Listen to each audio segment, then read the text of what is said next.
Assalamualaikum warahmatullahi wabarakatuh. Perkenalkan, nama saya Nuriana. Saya mahasiswi dari Stikes Sehatsi.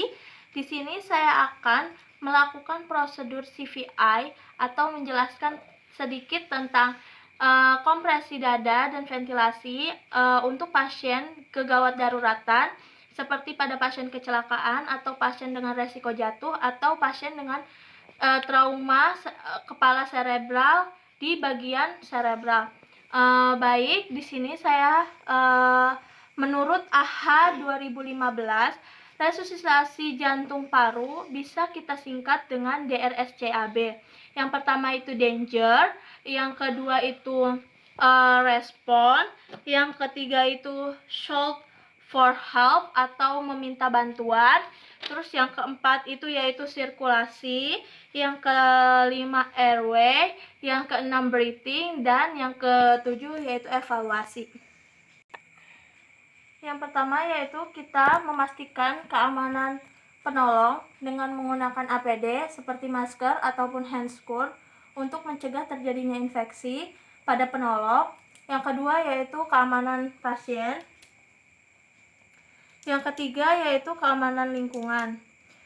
Pasien tidak boleh pasien harus datar, tidak boleh ada bantal ataupun yang lainnya. Yang kedua yaitu kita meminta bantuan yaitu dengan perkenalan ke lingkungan sekitar. Perkenalkan, nama saya Nuriana, saya mahasiswi Stikes Sehatsi. Saya akan membantu ibu ini untuk pertama memastikan keamanan pasien, keamanan penolong, yaitu menggunakan APD seperti masker dan handscoon, serta keamanan pasien dan keamanan lingkungan yang akan membahayakan si pasien. Setelah itu kita perkenalkan nama kita, identitas kita yang berfungsi untuk menolong pasien agar tidak terjadinya kesalahan dalam komunikasi. Contohnya seperti ini. Perkenalkan, nama saya Nuriana, saya mahasiswi Stikes Sehatsi. Di sini saya akan menolong Ibu Oom dengan pasien kecelakaan tadi sore. Di sini saya akan melakukan resusitasi jantung paru.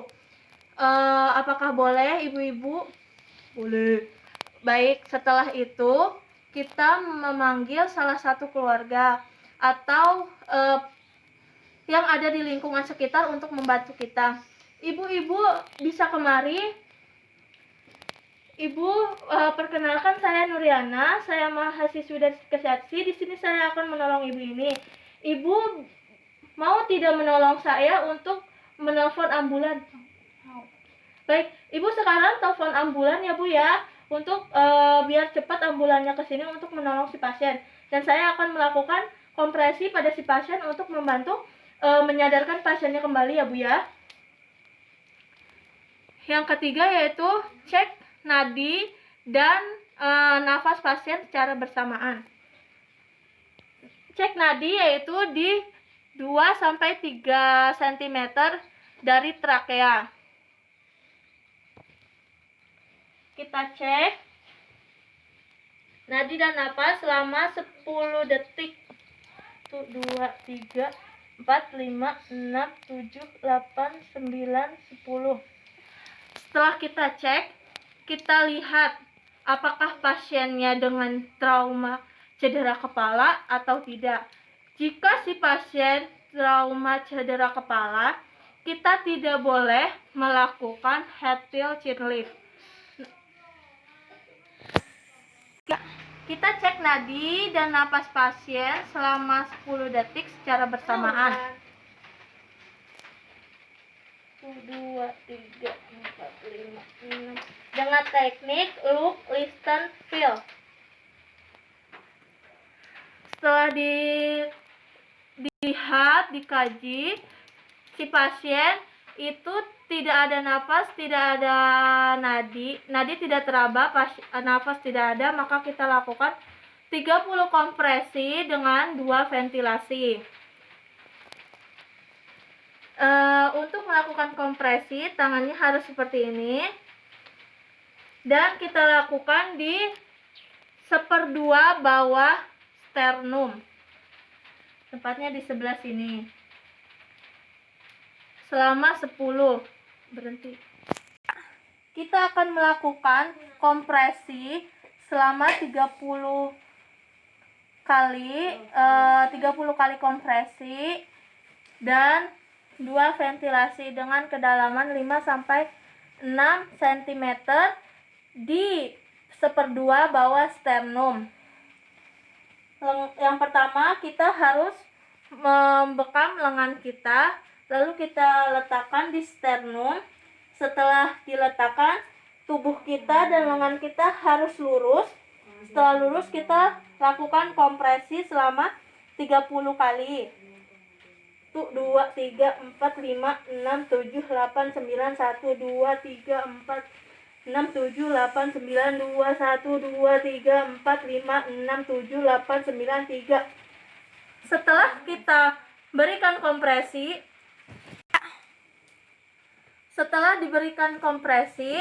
kita cek lagi nadi dan nafas si pasien selama 10 detik. 1, 2, 3, 4, 5, 6, 7, 8, 9, 10. Nadi teraba, nafas tidak ada. Maka kita buka jalan nafas pasien untuk melihat apakah ada sumbatan atau tidak. Jika si pasien memiliki trauma cedera pada bagian cerebral, itu tidak boleh melakukan jaw thrust. Namun, jika pasien tidak memiliki trauma cedera, boleh menggunakan jaw thrust.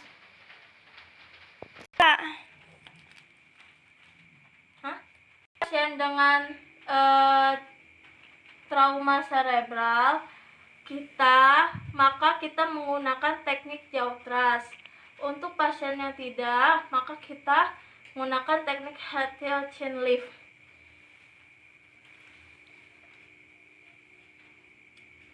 Ini teknik head tail chin lift. Ini teknik jaw thrust. Kita lihat ada sumbatan atau tidak. Kalau ada, kita swab dan kita lihat lagi ada lidahnya menggulung atau tidak. Jika lidahnya tidak menggulung, maka kita cek nadi dan nafas.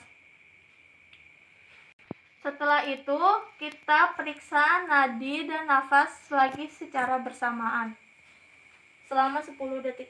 1, 2, 3, 4, 5, 6, 7, 8, 9, 10. Nadi teraba, nafas tidak ada, maka kita lakukan ventilasi, berikan ventilasi selama 10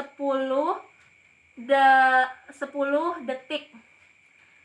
Di mana ini untuk membantu si pasien ada nafas dengan teknik mouth to mouth atau melalui bibir ke bibir. Setelah dilakukan mouth to mouth, maka kita cek lagi nadinya, nadi dan nafas selama 10 detik. 1, 2, 3, 4, 5, 6, 7, 8, 9, 10. Nadi ada, nafas ada. Nadi teraba, nafas ada. Berarti kita lakukan recovery position dan bangunkan pasien untuk setelah pasien ada nafas, ada nadi, maka kita bangunkan pasien. Ibu bangun. Ibu. Setelah pasien bangun, kita perkenalkan diri. Ibu, perkenalkan, nama saya Nuriana, saya mahasiswi Setika Sehatsi. Saya tadi telah membantu Ibu untuk kegawat daruratan pada Ibu supaya Ibu bisa stabil kembali kondisinya. Sekarang bagaimana Ibu kondisinya? Oh, baik. Ibu, di sini saya akan melakukan recovery position atau posisi nyaman untuk Ibu. Apakah Ibu bersedia? Baik, selanjutnya kita lakukan recovery position, yaitu dengan cara tangan pasien ditekuk di sebelah sini, lalu tangannya sebelah sini, kakinya ditekuk.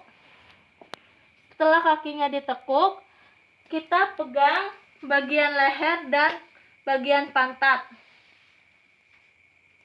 dan kita miringkan seperti ini. Berhenti dulu. Setelah dimiringkan, pasien diberikan posisi nyaman. Lari-lari kenapa sang orang? Yang keplain. Mesti nang dorong. Dorong mangan maning ya. Seperti ini. Baik, cukup sekian video terkait tindakan CPR atau pada pasien dengan kegawat daruratan. Kurang lebihnya mohon maaf. Wassalamualaikum warahmatullahi wabarakatuh.